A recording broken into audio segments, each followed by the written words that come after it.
देखो हम जो बात करेंगे वो बात करेंगे इंटीग्रल कैलकुलस पे। इंटीग्रल कैलकुलस में क्या है कि हमारा ये बी पार्ट है, तो इसमें हम वन बाय वन बात करेंगे। इंटीग्रल कैलकुलस है उसमें भी, और डिफरेंशियल कैलकुलस है उस पर भी। तो इंटीग्रल कैलकुलस में पहला चैप्टर है हमारा डिफाइनाइट इंटीग्रल। डिफाइनाइट इंटीग्रल के बारे में देखो, डिफाइनाइट इंटीग्रल क्या है कि कोई भी तुम्हारे पास ये इंटीग्रल है, जैसे कि यहाँ पे दिया एफ ऑफ एक्स और ये डी एक्स, ठीक है। तो तुमने देखा होगा कि इसका इंटीग्रेशन करते हैं कोई ना कोई फंक्शन बनता है हमारे पास, ये एफ ऑफ एक्स, और एक क्या जुड़ता है हमारे पास, आर्बिट्रेरी कांस्टेंट, ठीक। तो ऐसा ही यहाँ पर है हमारे पास। अब ये इंटीग्रेशन अगर लिमिट के रेस्पेक्ट में हो जाए, जैसे मान लो एफ ऑफ एक्स और ये डी एक्स, तो यहाँ पे ये मिलेगा तुम्हें फाई ऑफ बी माइनस के फाई ऑफ ए। तो ये हमारे पास क्या हो जाएगा, इंटीग्रल हो जाएगा। अब ये इंटीग्रल की बात करें तो इंटीग्रल निकल के ये आया। अब इसको हम देख सकते हैं ये है क्या, हमारे पास दो फंक्शन है, उन दो फंक्शन का क्या है, डिफरेंस है। तो यहाँ पे इंटीग्रेशन को हम बोल सकते हैं कि इंटीग्रेशन एक एज ए क्या है, डिफरेंस है, एज ए डिफरेंस। तो इसी पे हमें बात करके दिखानी है। अब ये ए और बी डिफरेंट डिफरेंट हो सकते हैं हमारे पास, और ये एफ एक्स भी हमारे पास डिफरेंट हो सकता है।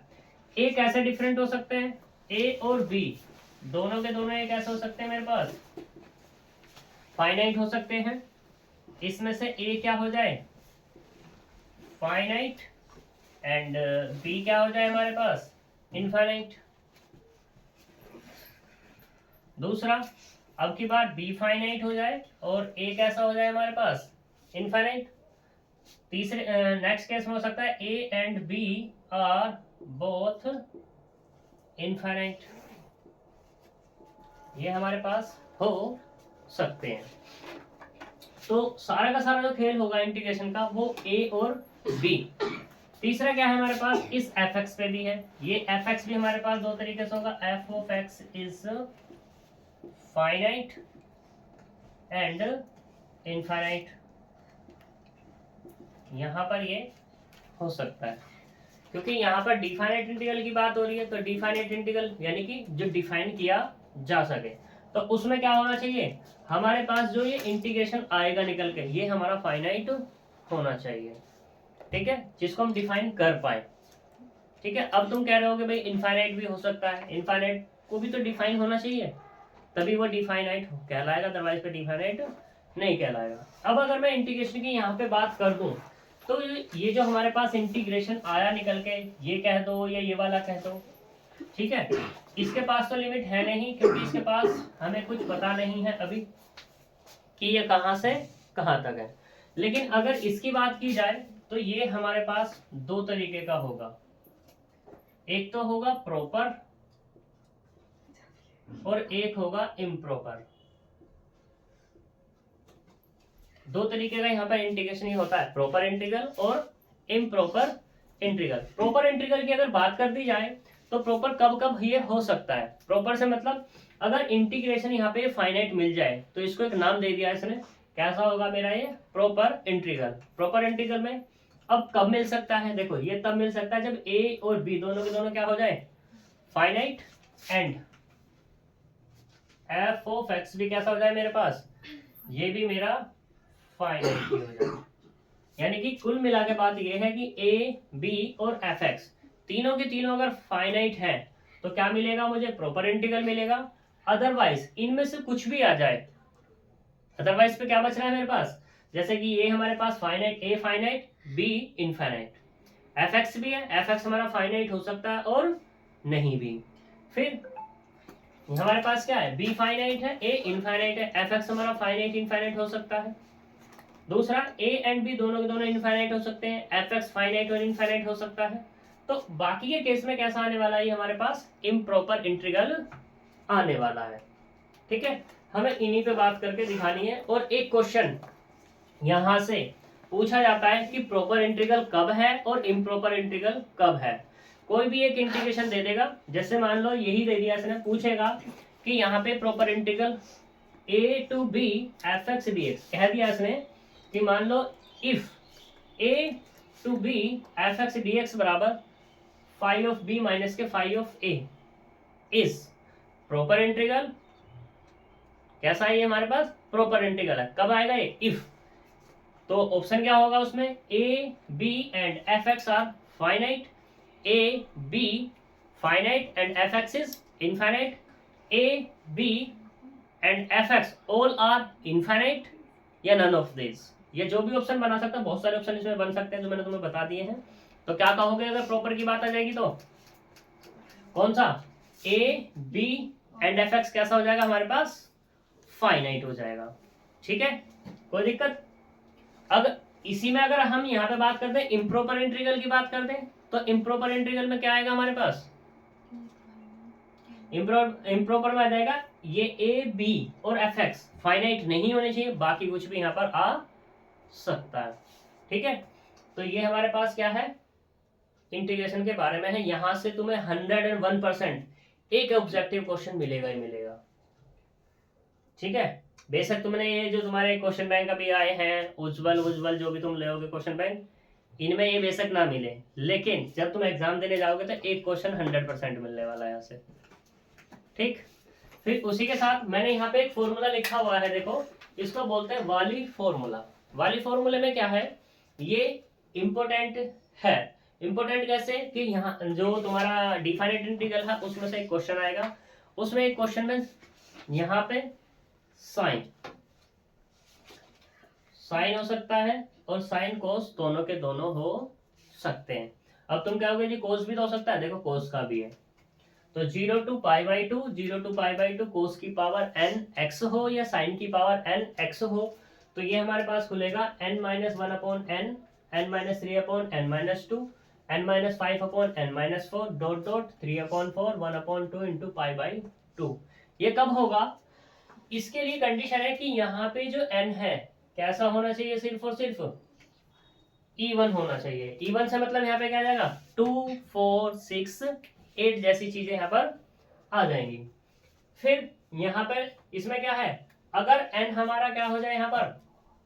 ओड हो जाए, तो उस केस में आएगा 0 to pi by two sine की power N X D X बराबर 0 to pi by two cos की power N X D X N upon N minus one upon N, N minus three upon two, dot और 3 upon 4, 1 upon 2। अगर इसमें और इसमें difference देखा जाए तो सिर्फ किसका डिफरेंस है?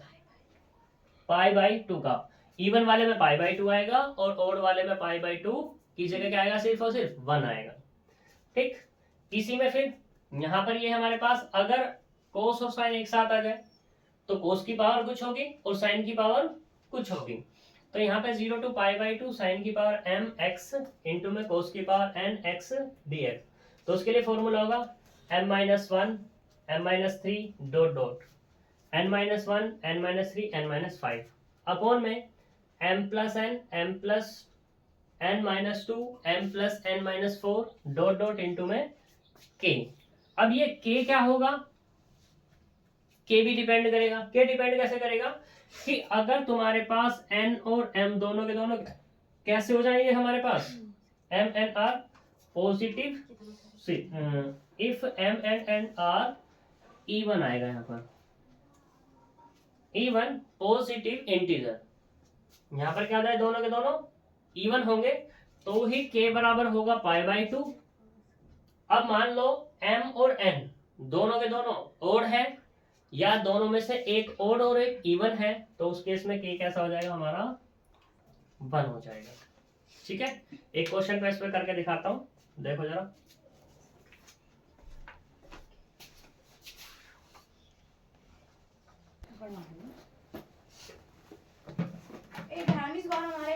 मुझे क्या पता।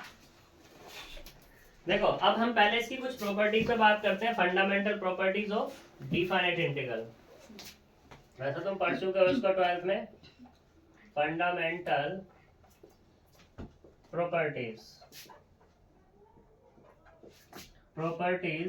ऑफ डिफाइनाइट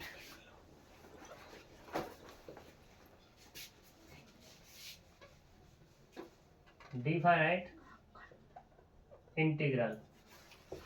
तो पहली प्रॉपर्टी है यहाँ पर, अच्छी प्रॉपर्टीज होती हैं ये, कि हमारे पास a to b f of x dx ये दिया हुआ है, तो ये बराबर होगा किसके, a to b f of p और dt के। यहाँ पे इसका मतलब क्या है, मतलब इसका सिर्फ इतना है कि अगर इस वाले इंटीग्रेशन में तुम यहाँ पे क्या करते हो, x को किसी अदर वेरिएबल से चेंज कर देते हो, जैसे यहाँ पे क्या लिखा है इसने, x बराबर t, तो यहाँ पर इसके इंटीग्रेशन पे कोई भी फर्क नहीं पड़ता। क्यों नहीं पड़ता, क्योंकि dx निकालोगे तो क्या मिलेगा, dt मिलेगा। अब x बराबर तुम क्या पुट करोगे, a, तो क्या मिलेगा, t बराबर a मिल जाएगा। x बराबर क्या पुट करोगे, b, तो t बराबर क्या मिल जाएगा, b।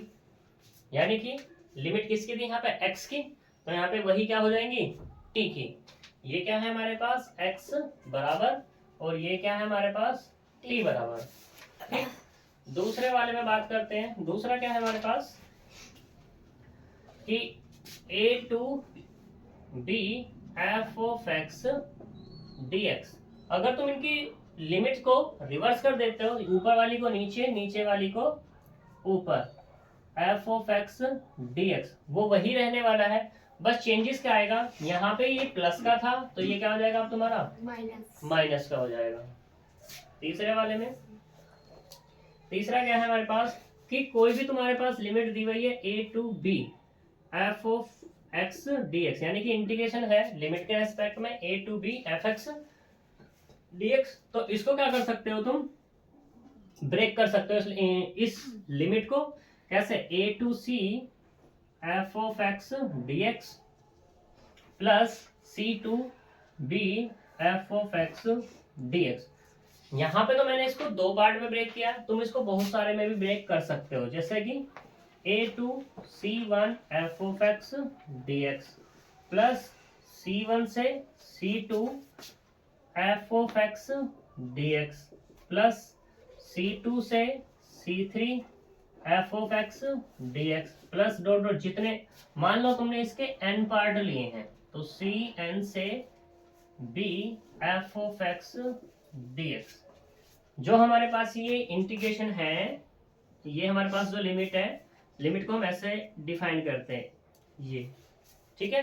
तो इनके बीच में यहाँ पर मान लो इसको यहाँ तुमने a यहाँ डिफाइन कर दिया, यहाँ पे डिफाइन किया b, तो इसके बीच में बहुत सारे पार्टीशन होंगे, उन पार्टीशन को हमने कितना कर लिया, n पार्ट में डिवाइड कर लिया। जैसे ही n पार्ट में, यहाँ पे ये n पार्ट में डिवाइड किया, जितने पार्ट में तुम उसको डिवाइड करोगे तो उससे एक क्या हो जाएगा हमारे पास, जैसे यहाँ पर हमारे पास ये था, हमने इसको c एक पार्ट लिया था, तो हमारे पास इंटीग्रेशन कितने आ रहे थे, 2, हम यहाँ पे n कर रहे हैं, तो इंटीग्रेशन जो आएंगे ना वो आएंगे n+1 हो जाएंगे, ठीक है। यानी कि एक इंक्रीज होकर हमें मिलने वाला है। फोर्थ वाले में बात करते हैं, इसमें दिया हुआ है कि कहीं पे लिखा 0 to a f of x dx, ये है हमारे पास, तो ये इसको हम कैसे लिख सकते हैं, 0 to a f of a minus x और dx, इसको हम लिख सकते हैं। यानी कि जो लिमिट है, लिमिट में से माइनस कर देंगे इसको x को, तो ये दोनों आपस में क्या होते हैं, बराबर होते हैं। इस वाली प्रॉपर्टी का क्वेश्चंस में बहुत ज्यादा यूज होता है, ठीक है। जो तुम्हारे थोड़े टिपिकल से क्वेश्चंस होते हैं उनको बहुत जल्दी आसानी से सोल्व कर देता है। फिर नेक्स्ट है हमारे पास, कहीं पे लिखा -a से a f of x dx, तो इसकी हमारे पास दो वैल्यूज होती हैं, कौन कौन सी, 2 × 0 to a f of x dx और दूसरी वैल्यू होती है 0। ये तब होगा जब हमारे पास if f of x is even, और ये तब होगा जब f of x is odd हो। अब बात करते हैं इवन और odd क्या होता है, तो यहाँ पे देख लो, if f of x बराबर कितना मिल जाए, सॉरी एफ ऑफ माइनस के एक्स बराबर मिल जाए मुझे एफ ऑफ एक्स, देन मैं कह दूंगा F of X is even function. ठीक है, फिर इफ एफ ऑफ माइनस के एक्स बराबर क्या मिल जाए, माइनस के F of X, then F of X is odd function. ये हमारे पास इवन और ओड होते हैं। अगर इनके एग्जाम्पल की बात कर दी जाए तो देखो यहाँ पे ले लोगे तुम एफ ऑफ एक्स बराबर कितना, एक्स की पावर 2, तो एफ ऑफ एक्स की जगह क्या रखो, माइनस के एक्स रखो, तो यहाँ से कितना माइनस के एक्स का स्क्वायर बराबर कितना, एक्स स्क्वायर, और ये बराबर किसके, एफ ऑफ एक्स की तो हो गया। तो कैसा हो गया हमारे पास, इवन फंक्शन। दूसरा एफ ऑफ एक्स बराबर क्या ले लो, एक्स की पावर 3 ले लो मान लो, तो यहाँ से तुमने क्या किया, माइनस के एफ ऑफ एक्स, तो कितना मिला, माइनस के एक्स की पावर 3, तो मिलेगा माइनस के एफ ऑफ एक्स। तो ये कैसा हो गया तुम्हारे पास, ओड फंक्शन हो गया। यहाँ तक कोई प्रॉब्लम है नहीं है, तो आगे चलते हैं। देखो इस वाले को, इसी के जैसा एक और इंटीग्रेशन है,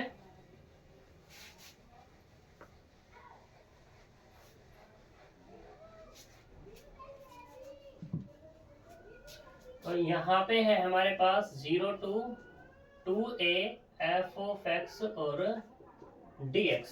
ये क्या है हमारे पास, इसको हम लिख सकते हैं 0 to a F of x और dx। ठीक, ये तब होगा जब एफ ऑफ 2a माइनस के x बराबर क्या मिल जाए मुझे, एफ ऑफ एक्स। और दूसरे वाला एक होता है हमारे पास 0, ये तब होगा जब एफ ऑफ 2a माइनस के x बराबर कैसा मिल जाए, माइनस के एफ ऑफ x मिल जाए। यहाँ पे 6 प्रॉपर्टी दी हुई हैं, इन 6 प्रॉपर्टी में से भी एक क्वेश्चन के आने की संभावना है, या एक प्रॉपर्टी भी आ सकती है इनमें से। ठीक है ना, तो ये सारी याद भी रखनी है, क्वेश्चन के लिए तो इम्पोर्टेंट है ही है ये। ठीक है, हम यहाँ पे क्वेश्चन को करने वाले हैं, तो हम चल रहे हैं एग्जांपल नंबर 1 की तरफ।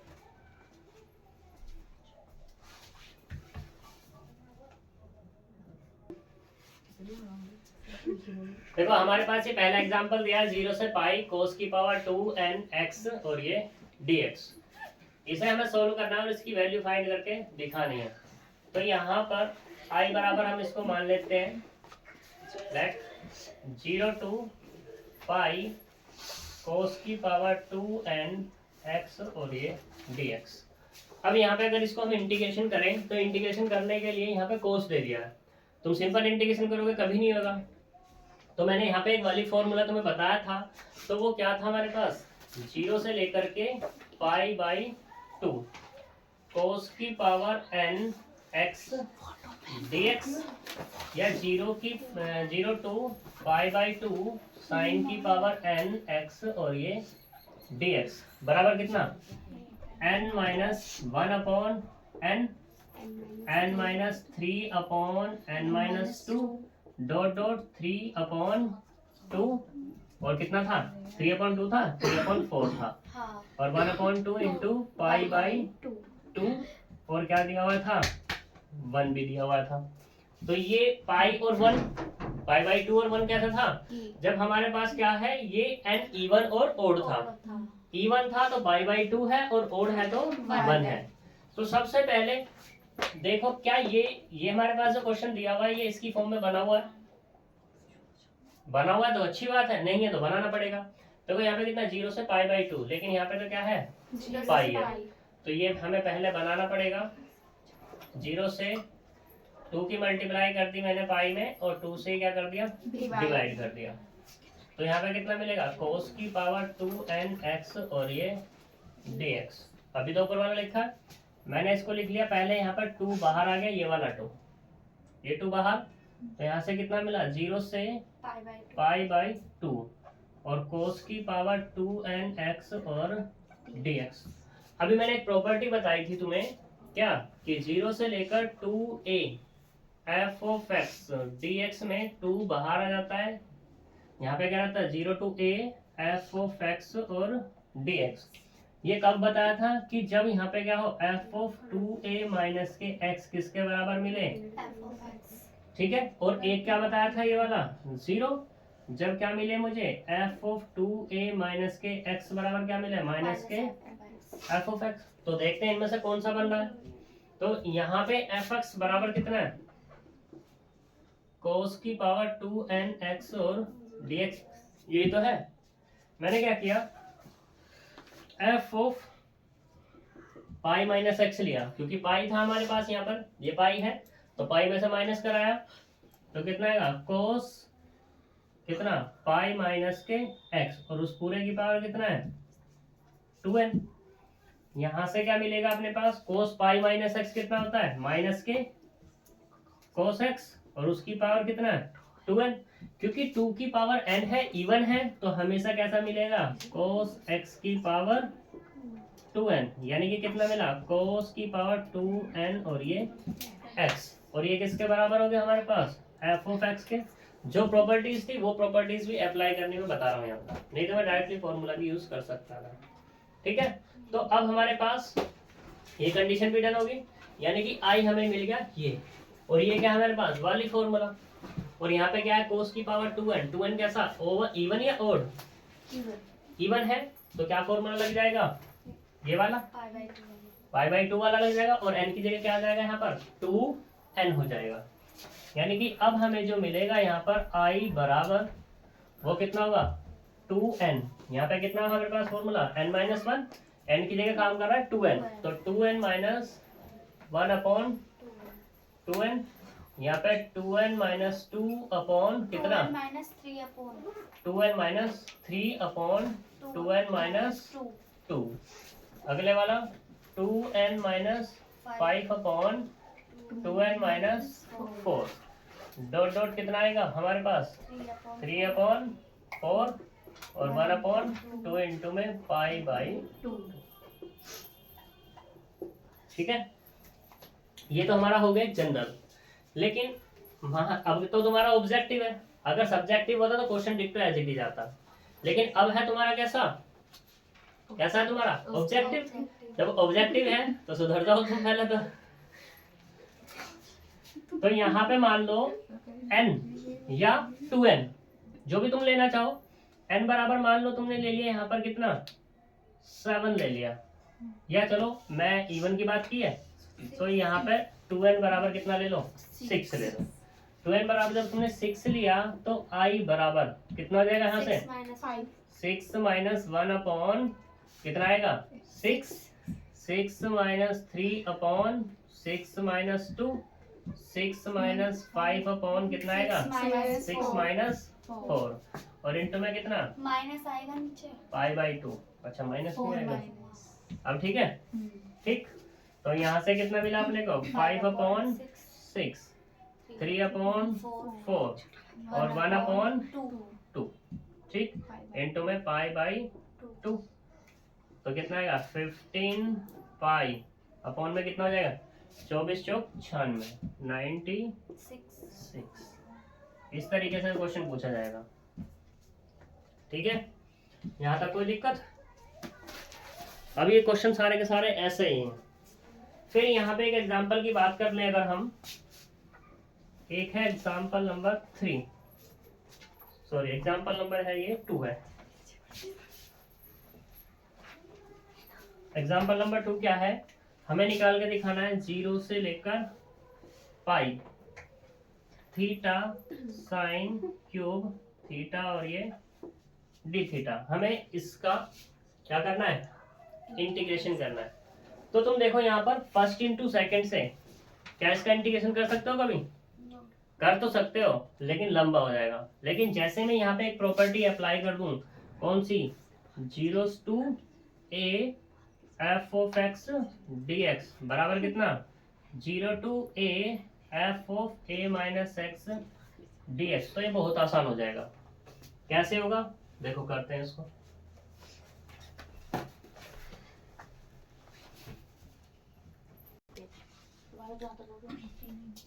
तो देखो इसको अप्लाई करते हैं, तो यहाँ पे i बराबर हम मान लिया हमने let i equal to 0 to pi theta into sine cube theta और ये डी थीटा।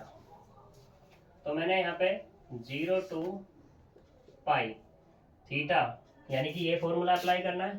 तो F of A minus x यानी कि पाई माइनस थीटा इंटू में sine cube pi minus theta और ये डी थीटा। तो यहाँ से क्या मिलेगा 0 से पाई, इसे चाहो तो 1 डाल सकते हो। यहाँ पे कितना pi minus theta into sine cube theta और ये डी थीटा, क्योंकि पाई माइनस थीटा कितना हो sine pi minus theta sine theta. तो वो मैंने क्या किया 1 + 2 किया, तो आई प्लस आई बराबर कितना 0 to पाई थीटा और ये sign cube theta D theta plus 0 to pi pi minus theta sine cube theta D theta. तो यहाँ से तो ये कितना हो गया 2i हो गया। और अगर मैं इससे कॉमन की बात करूँ 0 to पाई, तो यहाँ से क्या मिलेगा ये मिला थीटा और यहाँ से मिला पाई माइनस थीटा और इसमें से साइन क्यूब थीटा कॉमन और ये डी थीटा, इससे कैंसिल आउट। तो सिर्फ क्या मिला 0 to pi pi sine cube theta और ये डी थीटा। फिर से हम वही चीज अप्लाई करके देखेंगे। तो यहाँ पे इसको हम पाई बाहर कर लिया तो ये कितना आएगा 0 से पाई 2 की मल्टीप्लाई और 2 से ही डिवाइड, तो कितना मिला साइन क्यूब थीटा और ये डी थीटा बराबर, तो 2 बाहर आ जाएगा 2 पाई 0 to pi by 2 sign cube theta और ये डी थीटा। अप्लाई करो क्या वाली फॉर्मूला, तो 2 पाई इंटू में कितना आएगा 3 - 1/3। ठीक है, तो ये तो मिलने वाला है। और क्योंकि n कैसा मेरे पास ओड, n कैसा मेरे पास ओड, तो क्या मिल जाएगा मेरे पास ये बताओ 1 कितना मिल जाएगा 1, यानी कि 2 पाई इंटू में 2/3 और इधर का चल रहा है 2i, 2 से 2 कैंसिल हो जाएगा। तो यहाँ से जो मिला i इक्वल टू 2 पाई 2π/3। इस तरीके से तुमसे क्वेश्चन पूछे जाएंगे यहाँ पर, सही है। सभी सारे क्वेश्चंस कर लेना। और दूसरी चीज एक और है, जैसे यहाँ पर तुम्हारा ये दिया हुआ है एग्जाम्पल नंबर 4, ठीक है 4 नहीं, हाँ एग्जाम्पल नंबर 7। एग्जाम्पल नंबर 7 तुम्हें करना है और ये स्टेटमेंट में यानी कि इसका क्वेश्चन बनने के चांसेस सबसे ज्यादा होते हैं। अगर मैं बात करूं जब सब्जेक्टिव की, तो सब्जेक्टिव में सबसे ज्यादा ये तब आता था, लेकिन अब ऑब्जेक्टिव है तो ऑब्जेक्टिव में ये पूछा जाएगा तुमसे। तो यहाँ पे ऑब्जेक्टिव में जो पूछा किस तरीके से जाएगा कि यहाँ पर ये है मेरे पास 0 to कितना पाई/2, यहाँ है ये log साइन x dx। तो ये पूछेगा बराबर किसके, तो एक ऑप्शन में दे देगा यहाँ पर -1/2 पाई log 2 b, दूसरे वाले में देगा 1/2 पाई log 1/2। सी ऑप्शन में ये दे सकता है यहाँ पर